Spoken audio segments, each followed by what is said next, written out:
day to you, and thank you for joining us. I'm Trish Triumph-O'Sullivan, team leader for our cohort. Open for Anti-Racism Team Hartnell in Salinas is composed of 5 dedicated professors representing diverse areas of study. Me, JC Gonzalez, Adria Gonzalez-Carlson, John Nyunt, all part-time faculty, and Marnie Glazer, who rounds out our team as full-time faculty in communications and theater. Me, JC, Adria, and John teach fine arts, photography, environmental justice, and criminology, respectively. We leaned into OFAR with a collaborative, institutional-based approach involving our administrators and planning a dedicated OFAR-type program for our campus. This effort fits well with our One Hartnell initiative at our school. Individually, we all favored student-centered learning, utilizing tools we learned via our OFAR seminars, our school-sponsored teaching academy, and our own research development, such as open pedagogy, open educational resources, zero-cost textbooks, etc. Most of us utilized what JC termed mutual aid, and I labeled study teams. Hi, my name is JC Gonzalez, and we have involved our students in OFAR initiative by encouraging them to engage with open educational resources. For instance, students have access to supplemental materials for photography, basic, intermediate, and advanced levels. Additionally, students participated in open pedagogy activities such as 5 to 10 minutes of reading and meditation exercise, which helped them to be present and reduce stress before the lessons. Further, the students contribute by generating their own questions to pose to the class. Thank you.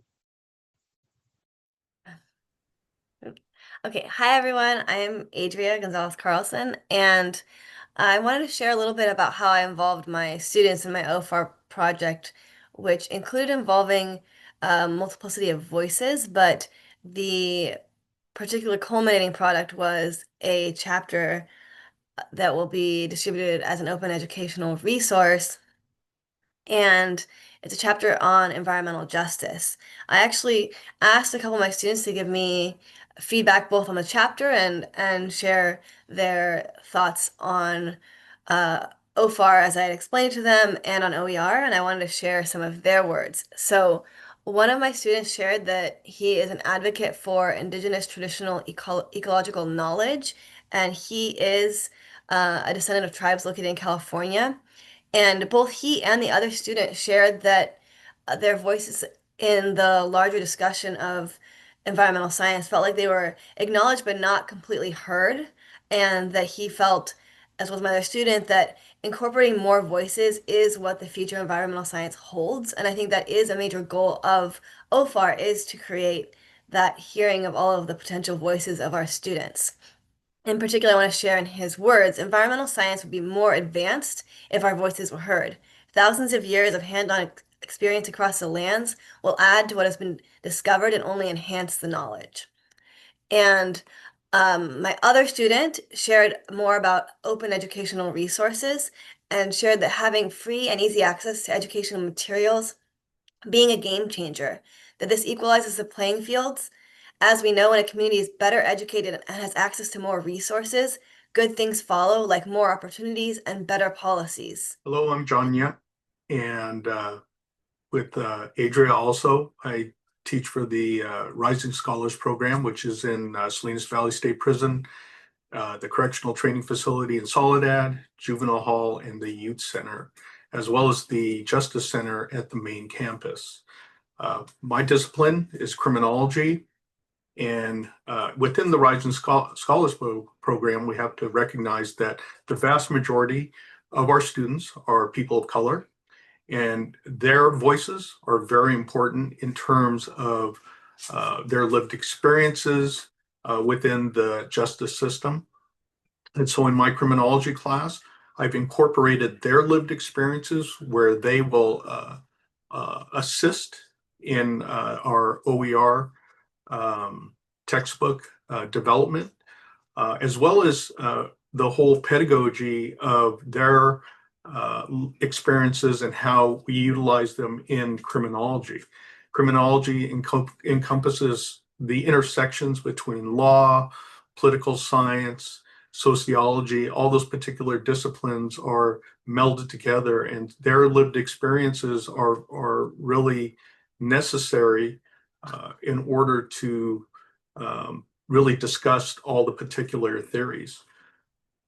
In their voice, they've very much acknowledged how important it is to recognize the systemic racism within our system of justice, and how their particular lives were really formed by factors that have created inhibitors that have not allowed them to fully grow to their potential. So giving them voice is really really important in terms of looking at anti-racist materials, because they live it every day.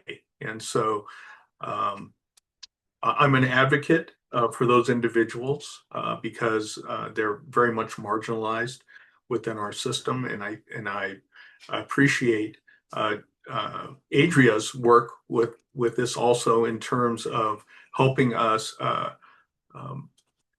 educate other faculty and staff, and hopefully we will also broaden this through to the larger campus. I think we need to reframe the whole idea of bringing people to the table. I think it really needs to be really developed in a different way now, and say and redefine what the table is, and also look at how do we all come together and collaborate, not only in our curriculum, but in the entire culture. I was blessed to be able to participate in some of the presentations that John and Adria gave at the college, and it just really speaks to the ways in which our participation in OFAR has really helped further Hartnell's efforts in not only supporting the use of open educational resources, but reifying the college's formal commitment to anti-racism, especially in these recent incredibly challenging times. And the next steps for the college's anti-racist work definitely include continuing to be involved in larger collaborative efforts like this, not only statewide, but nationally and globally. And I know faculty have been involved in both individually and collectively in continuing this work, as well as the college's more formal efforts. But our intention is to continue to collaborate with one another, because there's been a lot of intersectional work that we've been doing. We've all benefited immensely from just being in this community of practice.